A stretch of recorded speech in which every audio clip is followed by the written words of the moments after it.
பிப்ரவரி 1 அன்னைக்கு திமுக கூட்டணி கட்சிகள் எல்லாம் அமெரிக்கா தூதரகத்தை முற்றுகையிட்டு போராட்டம் பண்ணாங்க, கலவரத்தில் ஈடுபட்டாங்க. போலீஸ்காரங்க உங்களுக்கு பாதுகாப்பு தராங்க.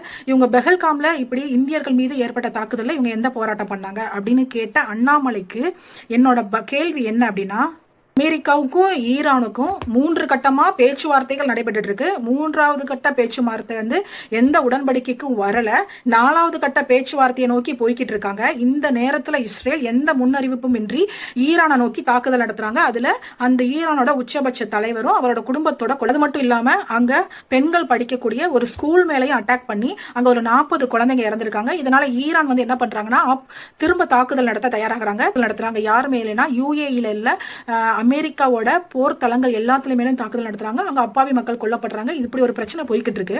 இந்த பிரச்சனை எதிர்த்து திமுக காரங்க எப்படி போராட்டம் பண்ணலாம், இதை எப்படி பண்ணுவாங்க, ஒரு முஸ்லீம்னா ஓடி வந்துடுறாங்க அப்படின்னு சொல்லி அண்ணாமலை சொல்றாரு. முஸ்லீம்காக இங்க ஓடி வரல. ஒரு நாட்டுக்குள்ள போய் அந்த நாட்டோட அதிபர் மேல குண்டு போட்டு கொண்டிருக்காங்க. வெனிசுலா அப்படிங்கிற ஒரு நாட்டுக்குள்ள போய் அந்த அதிபரை என்ன பண்ணிருக்காங்கன்னா கடத்தி கொண்டு வந்திருக்காங்க. இப்படி ஒரு நாட்டுக்குள்ள அந்த நாட்டு அதிபர்களை கடத்தி கொண்டு வரதோ, அந்த நாட்டு அதிபர்கள் மேல குண்டு போட்டு கொள்றதோ எந்த விதத்துல நியாயம்? இதே நிலைமை நாளைக்கு இந்தியாவுக்கோ மற்ற நாடுகளுக்கோ அமெரிக்கா விளைவிக்கலாம். அமெரிக்கா அதுக்கு தயங்காது. இதற்கான எதிர்ப்பை எல்லா நாடுகளும் தெரிவிச்சுட்டு வரும்போது இந்தியாவில இருந்து மத்திய அரசுல இருந்து எந்த எதிர்ப்புமே வரல. ஏன் அது தமிழ்நாட்டில இருந்து வரும்போது உங்களால ஏத்துக்க முடியல?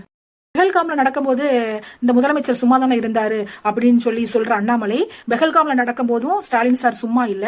புதுக்கோட்டை கலெக்டர் இருக்காரு இல்லையா, அவர் தலைமையில ஒரு மருத்துவ குழு தமிழ்நாட்டில இருந்து டெல்லி போகுது. டெல்லியில உள்ள தமிழ்நாடு அரசு வீடு இருக்கும் இல்லையா, அந்த வீட்டுல கேம்ப் போடுறாங்க. ஜம்மு அண்ட் காஷ்மீர்ல பெல்காம்ல அந்த தாக்குதல்ல பாதிப்படைந்த மக்களை கூட்டிட்டு வராங்க. அவங்களுக்கு தேவையான ஃபர்ஸ்ட் எய்ட்ல இருந்து அவங்களுக்கு தேவையான எல்லா மெடிக்கல் ஃபெசிலிட்டிஸையும் பண்ணி கொடுக்குறாங்க. அங்க சுற்றுலாவுக்கு சென்ற தமிழ்நாட்டு மக்களை பாதுகாப்பா அங்கிருந்து கூட்டிட்டு வராங்க. அந்த நேரத்துல அங்க இருக்கிற மக்களுக்கும் தமிழ்நாட்டில இருந்து போன மக்களுக்கும் என்ன உதவி தேவைப்பட்டதோ அதை தமிழ்நாடு கவர்மெண்ட் நல்லாவே செஞ்சாங்க. தாக்குதல் இந்தியா மேல நடந்திருக்கு. தாக்குதல் நடந்த பொழுது நம்ம போராட்டத்தை மேற்கொள்ளக்கூடாது.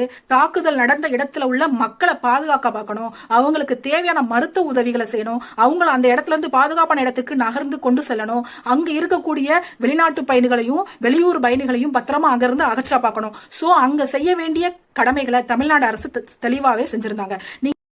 என்ன அறிவுடங்க இவர் பேசிக்கிட்டு இருக்காரு? திருப்பரங்குன்றத்துல அங்க ஒரு இந்து அமைப்பினர் ஒரு கூட்டத்தை கொண்டு அங்கேயே முஸ்லீமுக்கு எதிராக ஒரு போராட்டம் பண்ண பாத்தீங்க. நேத்து இப்படி ஒரு போராட்டத்தை மக்கள் கையில் எடுத்ததும் இங்கவும் முஸ்லீம்காக நீங்க போராட வர்றீங்க அப்படின்னு சொல்லி நீ கேக்குற. உலகமே போர்ல பயந்துகிட்டு இத்தனை மக்கள் செத்துக்கிட்டு இருக்காங்களே, இங்கெல்லாம் குண்டு போடுறாங்களேன்னு பயந்துட்டு இருக்கும்போது இப்பவும் நீ உன் மத அரசியலே கொண்டு வரையே, நீ என்ன ஆளு?